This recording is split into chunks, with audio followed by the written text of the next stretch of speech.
Okay, what's up guys? Saya nak review sikit order dari customer untuk final jersey Argentina dekat final. Ni dia punya play issue lah. Jersey play issue dia set dengan patch lagi.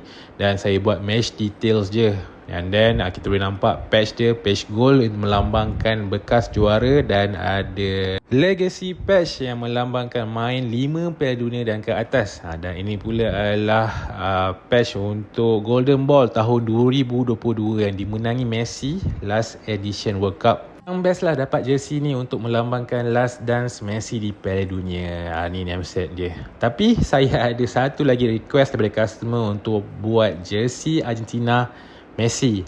Tengok after this. Okay, 1, 2, go. Inilah request daripada customer untuk buat jersey Messi dekat T90 punya template. Ni colorway memang Argentina habis, dan saya tambah dia punya patch. Nak bagi cantik dia punya legacy dan golden ball punya patch. Ni semua siap, cantik lagi. Dan untuk bahagian hadapan saya buat detail sikit dia punya logo Argentina ni, saya buat sulam. Siap dengan mesh details lagi tu.